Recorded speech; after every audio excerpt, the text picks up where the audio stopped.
Welcome back to Fascinating History, where today we discuss one of the most formidable peoples in history. The Viking Age, a period roughly spanning from the late 8th to the mid-11th century, represents a dynamic and transformative era in European history. Norse seafarers, traders, and warriors ventured forth from Scandinavia, leaving an indelible mark on the lands they encountered. Yet this era of expansion and influence eventually drew to a close, not through a singular collapse, but through a complex interplay of factors that reshaped Scandinavian society and its relationship with the wider world.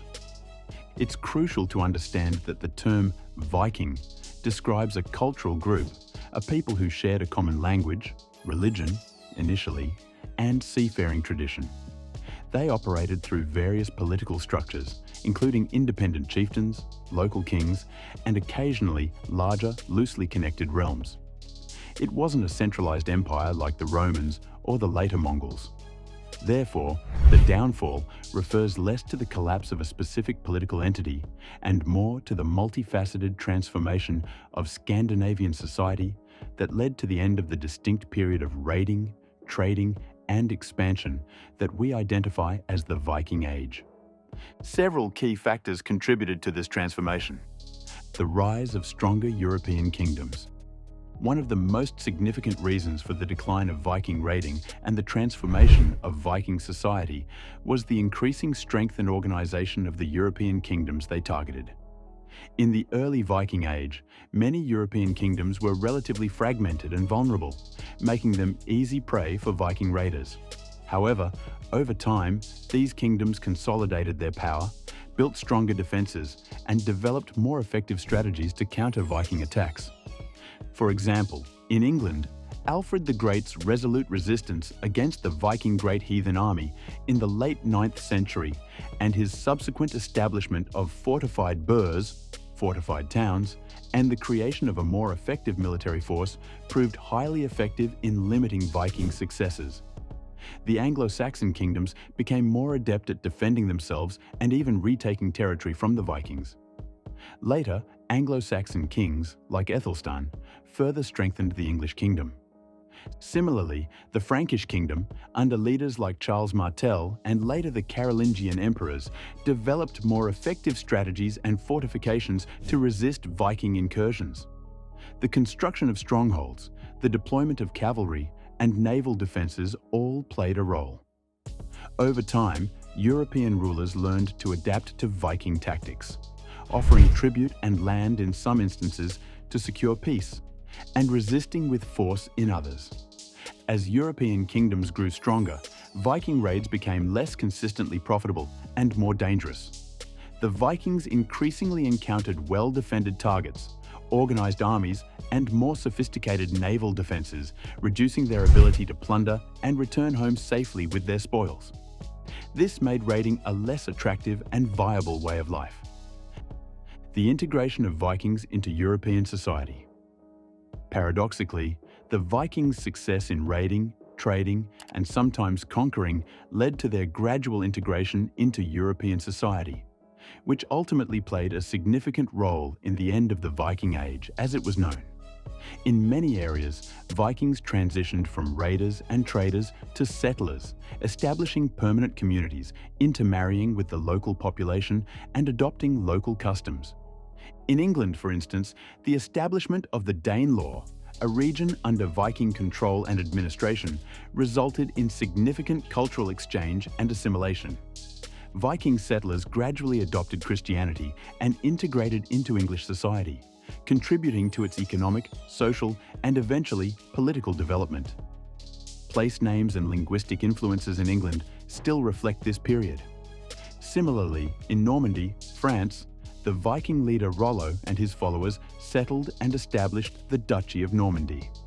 Over time, these Vikings adopted French language and culture, including Christianity, eventually becoming the Normans who would go on to conquer England in 1066. This illustrates the Vikings' transformation from raiders to an integral part of European society. This process of settlement, assimilation, and cultural exchange gradually transformed Viking identity and priorities. The Vikings gradually shifted from being primarily raiders and traders to being landowners, farmers, merchants, and members of established European societies. They became part of the political and social fabric of the regions where they settled. The adoption of Christianity. The spread of Christianity throughout Scandinavia played a crucial role in transforming Viking society and eroding the cultural foundations that underpinned the Viking Age.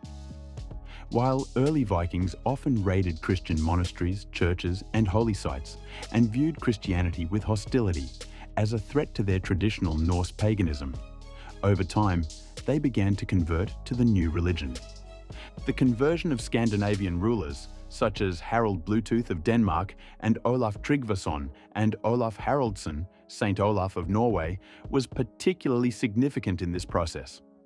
These rulers actively promoted Christianity within their kingdoms, often by force or coercion in the early stages, leading to the construction of churches, the establishment of bishoprics, and the gradual abandonment of traditional Norse paganism with its associated warrior ethos and social structures.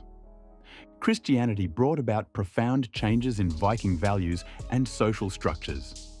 It introduced new moral codes, emphasized centralized authority associated with the church, and promoted peaceful relations with other Christian kingdoms. This shift in religious and cultural orientation gradually reduced the appeal and justification for Viking raiding and encouraged the integration of Scandinavia into the broader European Christian community. Changes in Scandinavian society. Internal developments within Scandinavia also contributed to the end of the Viking Age and the transformation of Viking society. As Scandinavian societies became more organized and centralized, the focus shifted from raiding and external expansion to building strong, stable kingdoms and developing internal resources. The rise of powerful monarchs, such as Harald Fairhair in Norway, though his control was often contested and uneven, and the increasingly powerful and centralized kings of Denmark and Sweden, led to increased political stability and a greater emphasis on internal development, law, and order within their realms. These rulers sought to consolidate their power, establish legal systems, promote economic growth through agriculture and trade, and define their kingdom's borders. This process of state building, royal consolidation of power, and internal development gradually reduced the incentives for Viking raiding and overseas adventures.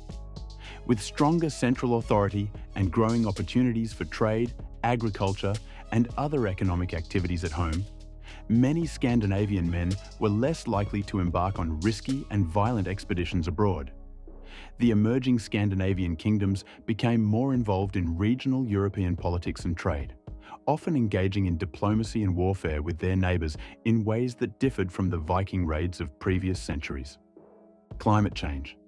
While less directly causal than the factors above, climate change may have played a supporting role in the long term.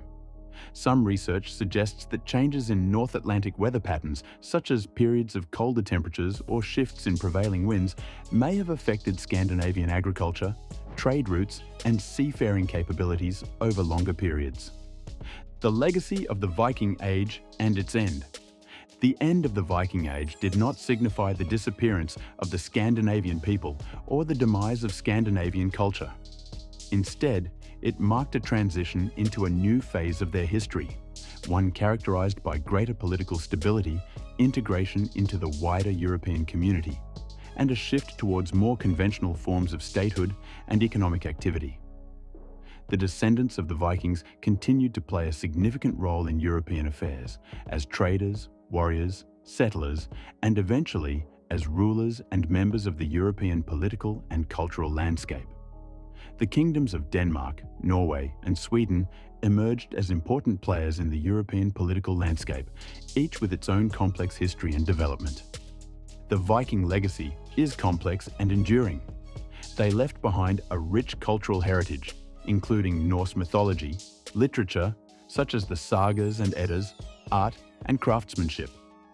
Their influence can be seen in the languages, place names, legal systems, and cultural practices of many European countries, particularly in Britain, Ireland, France, and parts of Eastern Europe. while the Viking Age was often characterized by raiding, violence, and conquest. It was also a time of exploration, trade, and cultural exchange. The Vikings' voyages expanded European horizons, connected distant lands through trade routes that extended from Scandinavia to the Byzantine Empire and beyond, and facilitated the flow of goods, ideas, and people, playing a crucial role in shaping the course of medieval European history. The Viking Age stands as a testament to a people who were both fearsome warriors and skilled seafarers, who left an indelible mark on the world they encountered. Tell us what you think down in the comments below. Don't forget to like and subscribe to stay up to date with all the latest content, and as always, see you in the next video.